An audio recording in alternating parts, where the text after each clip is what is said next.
ವಿಪಕ್ಷಗಳ ಒಂದೇ ಒತ್ತಾಯ ಸಿದ್ದರಾಮಯ್ಯ ರಾಜೀನಾಮೆ ತನಿಖೆ ಎದುರಿಸಿ ಅಂತ. ಅಲ್ಲ ಏನಕ್ಕೆ ಅಲ್ಲ ತನಿಖೆಗೆ ಮಾಡೋದಕ್ಕೆ ಏನಾದರೂ ಆರೋಪದಲ್ಲಿ ಹುರುಳಿರಬೇಕು. ಏನೂ ಒಂದು ಆರೋಪದಲ್ಲಿ ಏನು ಹುರುಳಿಲ್ದೇನೆ ಸುಮ್ಮನೆ ರಾಜೀನಾಮೆ ಕೊಡಿ ಅಂತಂದ್ರೆ ಕೇಳಿದಾಗೆಲ್ಲ ಕೊಟ್ಬಿಡಕ್ಕಾಗತ್ತಾ? ಹಾಗಾದ್ರೆ ಯಾರು ಬಂದ್ರು, ಯಾವ ಮುಖ್ಯಮಂತ್ರಿ ಬಂದ್ರು ಯಾವುದೇ ಆಧಾರಿತವಾದಂಥ ಆರೋಪ ಮಾಡಿ ರಾಜೀನಾಮೆ ಕೊಡಿ ಅಂತ ಕೊಟ್ಬಿಡಕ್ಕಾಗತ್ತಾ? ಹಾಗೆಲ್ಲ ಮಾಡೋದಕ್ಕಾಗೋದಿಲ್ಲ. ಏನಾದರೂ ನಿಜ ಇರಬೇಕು ಅವ್ರು ಮಾಡುವಂಥ ಆರೋಪಗಳಿಲ್ಲ, ಅಂಥದ್ದು ಯಾವುದೂ ಇಲ್ಲ. ಹಾಗಾಗಿ ಸುಮ್ಮನೆ ರಾಜೀನಾಮೆ ಕೊಟ್ಟರೆ ಕೊಡೋದಕ್ಕಾಗೋದಿಲ್ಲ. ಬದಲಾಗಿ ಅವ್ರು ಆರೋಪ ಮಾಡೋದು ಸುಳ್ಳು ಅಂತ ನಾವು ಸಾಬೀತು ಮಾಡಿಸ್ಬೇಕು. ನಾವು ಅಂತ ಕೊಳ್ಳೋ ಆರೋಪಗಳೆಲ್ಲ ಹೆದರಲ್ಲ ಅಂತ ಹೇಳಿ ನಾವು ರಾಜಕೀಯವಾಗಿ ನಮ್ಮ ಶಕ್ತಿಯನ್ನು ತೋರಿಸಬೇಕು. ಆ ಕೆಲಸ ಮುಖ್ಯಮಂತ್ರಿಗಳು ಮಾಡ್ತಾರೆ. ನಾ ಅದ್ರ ಬಗ್ಗೆ ಅಷ್ಟು ತಿಳ್ಕೊಂಡಿಲ್ಲ.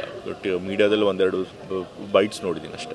ಇಂಥ ಪರಿಸ್ಥಿತಿ ಹೆಂಗೆ ಅಂತ ರಾಜಕಾರಣಿಗಳು ಯಾರ ರಾಜಕಾರಣಿ ಸರಿ ಇಲ್ಲ ಅನ್ನೋ ಮನಸ್ಥಿತಿ ಜನರಿಗೆ ಹೊರಟೋಗ್ತಾರೆ. ಒಂದ್ ಕಡೆ ಭೂಕಾಳು ಬಳಕೆ ಮಾಡ್ತಾರೆ, ಈ ರೀತಿ ವಿಚಾರ. ಈಗ ಕೆಲವೆಲ್ಲೋ ರಾಜಕಾರಣಿಗಳು ಮಾಡೋ ತಪ್ಪು ಅದೇ ದೊಡ್ಡದಾಗಿ ಕಾಣುತ್ತೆ. ಅಂಥವ್ರು ಇರ್ತಾರೆ, ಎಲ್ಲ ಪ್ರೊಫೆಷನಲ್ಲೂ ಕೂಡ ಕೆಲವು ತಪ್ಪು ಮಾಡುವಂಥವ್ರು ಇರ್ತಾರೆ, ತಮ್ಮ ವೃತ್ತಿಗೆ ಕಪ್ಪು ಚುಕ್ಕೆ ತರುವಂಥವ್ರು ಇರ್ತಾರೆ. ರಾಜಕೀಯದಲ್ಲಿ ಅಂಥವ್ರು ಬಹಳಷ್ಟು ಜನನೇ ಇದ್ದಾರೆ. ಸೊ ಅವ್ರು ಮಾಡೋ ಕೆಲಸ ನಮ್ಮೆಲ್ಲರಿಗೂ ಕೂಡ ಕೆಟ್ಟ ಹೆಸರು ಬರ್ತಾ ಇದೆ. ಬಟ್ ಯಾರು ತಪ್ಪು ಮಾಡಿದ್ರು ಕೂಡ ಅದಕ್ಕೆ ಸರ್ಕಾರ ಏನು ಕ್ರಮ ತೆಗೆದುಕೊಳ್ಬೇಕು ಅದನ್ನು ತೆಗೆದುಕೊಳ್ಳೋದು.